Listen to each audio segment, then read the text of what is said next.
Allahumma sholli ala sayyidina Muhammad wa tanfa'na bihil awali kulli lamhati humillah. Kita belajar pada pagi hari ini. Terlebih dahulu Ibu akan absen ya.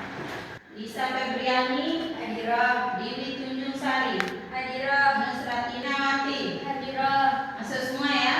Ya. Baik anak-anak, jadi pada pagi hari ini kita akan belajar tentang fungi. Nah, tetapi sebelum kita masuk ke materi inti, jadi tujuan pembelajaran kita pada pagi hari ini adalah menjelaskan pengertian dari fungi itu sendiri. Bayangin, kenapa biji kedelai itu bisa menjadi tempe? Karena diolah? Ya, karena diolah dan ditambahkan jamur. Nah, mengapa dia terlihat putih? Nah, karena itu kemudian hidupnya tadi karena dia bersifat heterotrof, jadi dia ada yang sebagai parasit, kemudian ada yang sebagai saprofit dan bersimbiosis, artinya membentuk hubungan dengan organisme. Atau jamur yang pertama, dia eukariotik, kemudian tidak memiliki klorofil, dinding selnya terdiri dari kitin. Itu yang menyebabkan pada tubuh buahnya itu, kalau misalnya jamur berbentuk payung, bisa dipahami? Bisa. Dan pernah lihat jamur payung yang bisa dikonsumsi itu adalah terdiri dari hifa. Hifa itu adalah benang halus penyusun jamur. Jadi nanti kalau misalnya di tempe itu kan ada yang kayak bulu-bulu halus. Nah, itu adalah hifanya. Kemudian kenapa dia bisa merekat menjadi tempe? Itu karena ada miselium, kumpulan dari yang terakhir itu tubuh buah atau fruiting body ya. Ada zygomicota, ini contohnya adalah Rhizopus stolonifer pada kapang roti yang menyebabkan pembusukan atau warna hitam pada roti ketika dibiarkan terlalu lama. Kemudian Ascomycota, ini contohnya Saccharomyces cerevisiae. Pernah kalian lihat pote? Tape? Pernah.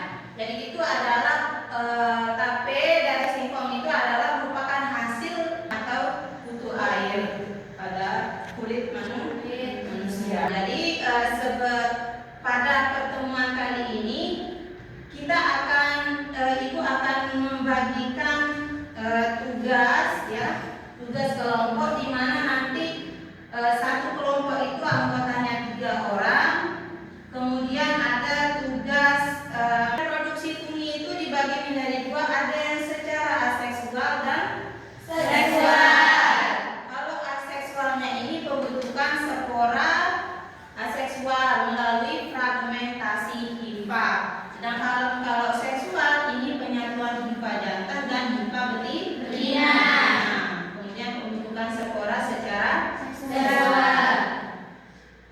Dalam kehidupan kita itu ada yang menguntungkan dan ada yang merugikan. Contohnya di sini kalau yang menguntungkan itu dia berperan sebagai pengurai atau dekomposer, kemudian dalam pembuatan roti, tempe, kemudian parasit pada tanaman dan terjadi pembusukan pada makanan. Nah, jadi hari ini kita akan melakukan diskusi kelompok di mana nanti satu kelompok itu terdiri dari 3 orang di tempat kelompoknya masing-masing. Jadi tugas kalian pada kali ini adalah mengamati jenis jamur. Jadi silakan nanti kalian catat di lembar hasil pengamatan. Jamur pada roti, kemudian jamur pada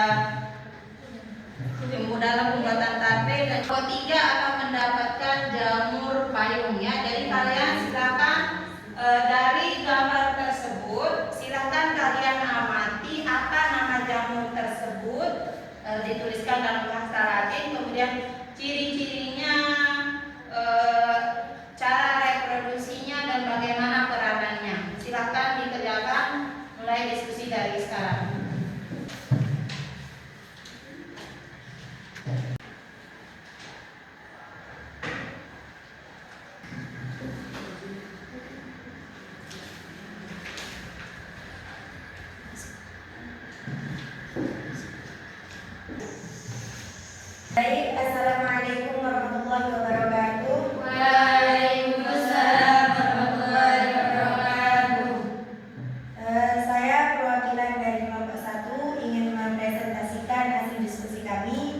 tentang Rhizopus stolonifer, yaitu jamur roti. Yang pertama ini ya, namanya jamur roti. Tolong diperhatikan. Nah, pertama itu ada observasi berwarna putih keabu-abuan dan memiliki hifa bercabang, titik hitam di ujung sporanium. Struktur dan warna dan struktur tubuhnya. Warnanya itu ada yang putih, abu dan hitam. Dan strukturnya itu memiliki hifa, miselium dan spomalium. Yang kedua itu ada analisis, tidak memiliki klorofil dan reproduksinya itu sporangiosfora dan golongannya zygomysota. Golongannya termasuk zygomicota. Dan peranannya ada yang menguntungkan dan ada yang merugikan. Nah, yang menguntungkan itu fermentasi tempe atau jenis lain, dan yang merugikan itu merusak makanan. Jadi kesimpulannya adalah Rhizopus termasuk zygomicota dan berperan sebagai pengurai. Ada yang mau menanggapi? Ciri-cirinya itu berwarna putih keabu-abuan, seperti yang dilihat di sini. Ada yang berwarna putih keabu-abuan, ada yang warna hitam. Itu ciri-cirinya. Dan strukturnya itu adalah dia mempunyai hifa, miselium dan spomalium. Itu saja. Ada yang mau menanggapi? Silakan dulu. Baik, terima kasih. Assalamualaikum warahmatullahi wabarakatuh. Silakan kelompok 2. Saya maju. Saccharomyces cerevisiae itu kasih bukti yang tadi bisa. Lanjutannya di kelompok 2. Baiklah, assalamualaikum warahmatullahi wabarakatuh. Waalaikumsalam. Saya perwakilan dari kelompok 2 yang akan mempresentasikan hasil diskusi kami tentang jamur Saccharomyces. Ciri-ciri jamur ini adalah ciri jamur ini memiliki ciri-ciri jamur ini sebagai berikut. Yang pertama, uncellular. Yang kedua, bentuknya oval. Yang ketiga, tidak memiliki hifa nyata. Tubuh. Warna jamur ini memiliki warna krim. Dan strukturnya sel tunggal atau tunas. Inilah contoh dari jamur yang saya sebutkan tadi. Terus jamur ini tidak memiliki klorofil, reproduksi tunas atau kuning. Yang ketiga adalah golongan atau Ascomycota. Golongan jamur ini termasuk Ascomycota. Dan jamur ini menguntungkan fermentasi roti atau tape, merugikan, merusak pula jika tubuh berlebihan. Merusak pula. Jamur ini memiliki dua peran. Yang pertama,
di mana tadi ciri-cirinya dia uniseluler, kemudian bentuknya oval, tidak memiliki hifa, jadi dia bulat ya. Kemudian tidak memiliki klorofil dan termasuk golongan Ascomycota yang dimana dia bermanfaat dalam proses fermentasi, misalnya dalam pembuatan tape dan juga tempe. Sedangkan yang merugikan itu apabila dia keberadaannya berlebihan di dalam gula, maka akan merusak gula tersebut. Bisa dipahami? Bisa. Sekian, terima kasih. Assalamualaikum warahmatullahi wabarakatuh. Waalaikumsalam. Waalaikumsalam warahmatullahi wabarakatuh. Berikan tepuk tangan untuk kelompok 2. Silakan dan dilanjutkan dengan kelompok 3.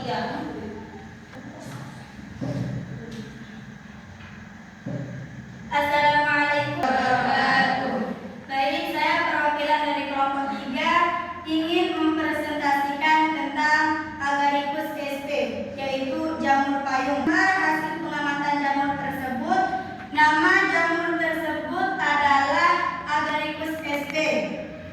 Ciri-cirinya tubuh buah seperti payung, memiliki batang dan tudung, tumbuh di yang lembab.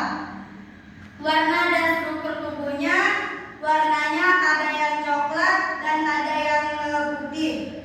Struktur tubuhnya basidium, insang, dan basidiospora. Tidak memiliki klorofil.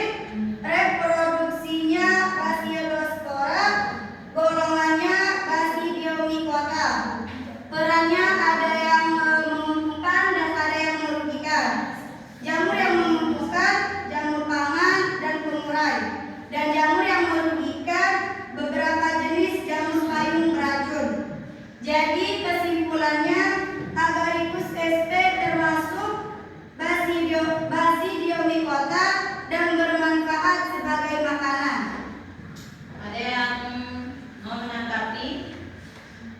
Silakan Sarafina. Ulangi struktur dari jamur tersebut. Warna dan struktur tubuhnya, warnanya ada yang putih dan ada yang coklat.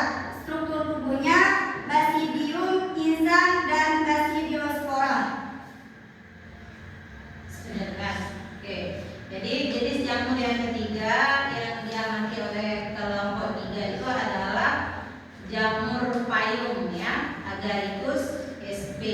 Ini yang sering kita jumpai pada kehidupan kita sehari-hari, bahkan bisa buah dan hifa ya. Tubuh buah, hifa, kemudian reproduksinya ini secara basidiospora, makanya dia tergolong ke Basidiomycota. Bisa dipahami? Baik, assalamualaikum warahmatullahi wabarakatuh. Waalaikumsalam warahmatullahi wabarakatuh. Berikan tepuk tangan untuk kelompok.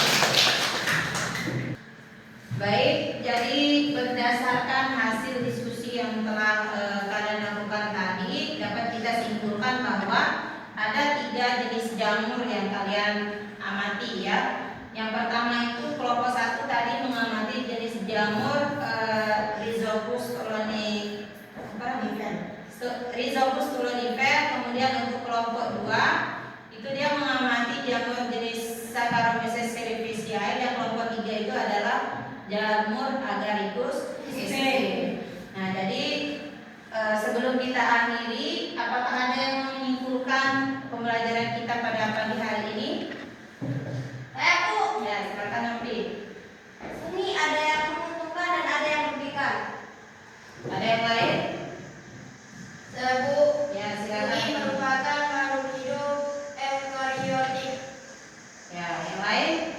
Bu, Ya, silakan. tubuhnya tersusun atas hifa, miselium, spora, dan tubuh buah.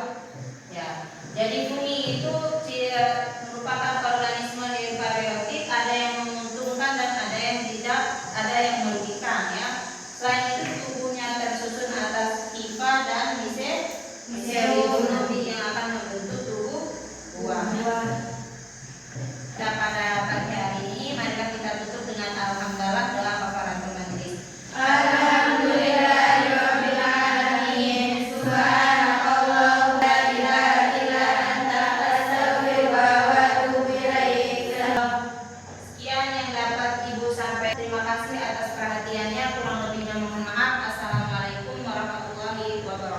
Ini yang